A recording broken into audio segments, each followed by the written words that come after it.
सूर्य का महागोचर, शनि की मौजूदगी। सूर्य शनि की कष्टदायक युति, 30 दिनों में ग्रहों का महासंग्राम, 12 राशियों पर शुभ अशुभ परिणाम। देखिए सिर्फ धर्म ज्ञान। नमस्कार, धर्म ज्ञान के दर्शकों का स्वागत है। कविता राणा लेकर हाजिर हूँ कि क्या कहती है ग्रहों की चाल। और अब की बार ग्रहों के जो राजा हैं सूर्य का महागोचर, और वो भी 15 मार्च को। और सूर्य के इसी महागोचर में शनि की भी उनके साथ मौजूदगी रहेगी, और वो भी मीन राशि में। तो ऐसे में आपकी जिंदगी में इस बार का सूर्य का गोचर किस तरह के प्रभाव लेकर आ रहा है, किस तरह के उथल पुथल लेकर आ रहा है, किस तरह का फायदा आपको देकर जाएगा, इसी पर चर्चा करने के लिए हमेशा मेरे साथ मौजूद रहते हैं जाने माने ज्योतिषाचार्य मयंक शर्मा जी। मयंक जी, स्वागत करता है धर्म ज्ञान आपका। धन्यवाद कविता जी। धर्म ज्ञान के सभी दर्शकों को सादर नमस्कार।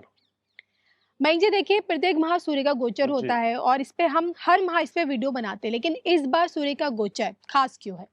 देखिए, सूर्य क्या है ना, अभी कुंभ राशि में मंगल, राहु और सूर्य की युति बनी हुई थी, साथ में बुध भी थे, शुक्र भी थे। फिर धीरे धीरे एक एक ग्रह राशि परिवर्तन, शुक्र का राशि परिवर्तन हुआ।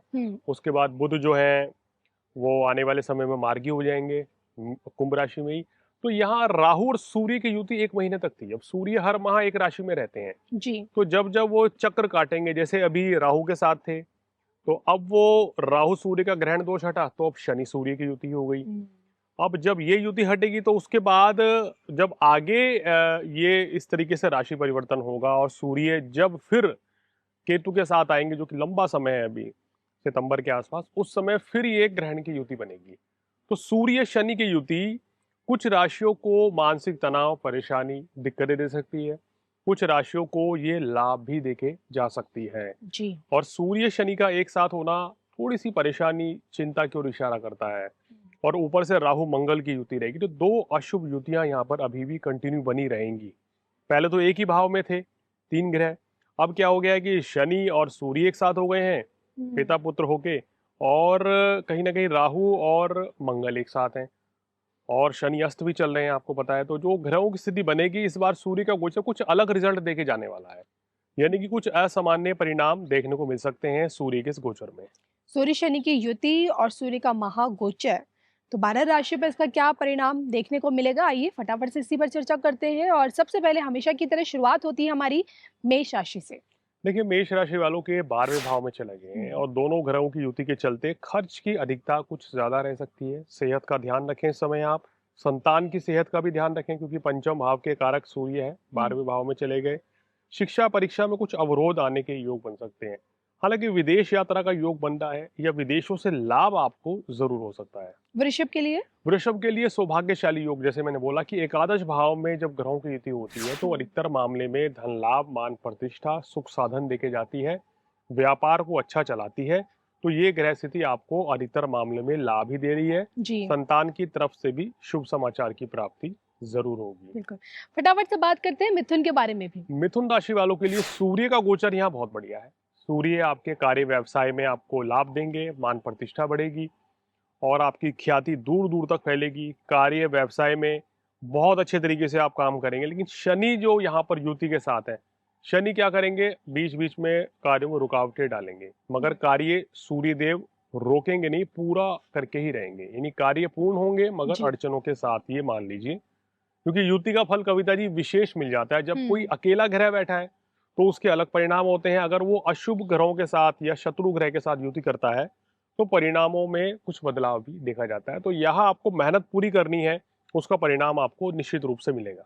कर्क राशि? कर्क राशि वालों के लिए बहुत अच्छा है। भाग्य वृद्धि के योग बनेंगे, धर्म कर्म में रुचि बढ़ेगी, मित्रों के सहयोग से आपको कोई बड़ा इस समय प्रोजेक्ट हाथ लग सकता है, सुख साधन बढ़ेंगे और आपके वैवाहिक जीवन के लिए भी अच्छा रहेगा। सिंह राशि? सिंह राशि वालों के लिए अष्टम भाव में है, तो ये उतना अच्छा गोचर नहीं है, क्योंकि सप्तमेश शनि अष्टम भाव में, शनि की दैया, और इसके साथ साथ ही लग्नेश यानी आपकी राशि के स्वामी सूर्य वो अष्टम में। तो यहाँ सेहत को लेके ज्यादा आपको अलर्ट रहना है, अपनी सेहत का ध्यान रखें, दिनचर्या प्रभावित ना हो उस चीज का ध्यान रखें, यानी कि टाइम टेबल बना के चलना होगा। आलस्य, लापरवाही पूरी तरह से त्याग दें। कार्य व्यवसाय में कोई भी आपको लापरवाही इस समय नहीं करनी है और धन का निवेश सोच समझकर यहाँ करें।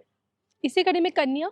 कन्या राशि वालों, काम कारोबार के लिए ये बहुत अच्छा रहेगा। हम्म। मान प्रतिष्ठा बढ़ेगी, धन लाभ होगा, सुख साधन बढ़ेंगे और आपके शत्रु बाधा से भी छुटकारा मिलेगा। लेकिन वैवाहिक जीवन में सूर्य शनि की युति तनावपूर्ण स्थितियां पैदा करती हैं, तो यहाँ कोशिश करें कि वाद विवाद से बचें। तुला राशि। तुला राशि वालों के लिए सूर्य का गोचर काफी अच्छा रहेगा, रोग ऋण शत्रु से छुटकारा मिलेगा। मगर शनि यहाँ अस्त होके आपके कार्यों में रुकावटें अवरोध पैदा करेंगे। कोई भी काम धीरे धीरे बनेगा। शनि के अस्त होने के चलते आपको अपनी संतान की सेहत का भी ध्यान रखना चाहिए और साथ ही साथ आपको माता जी की सेहत का भी ध्यान रखना चाहिए। कार्य व्यवसाय में किसी भी तरीके की लापरवाही से बचें और अति उत्साह में कोई भी कार्य ना करें।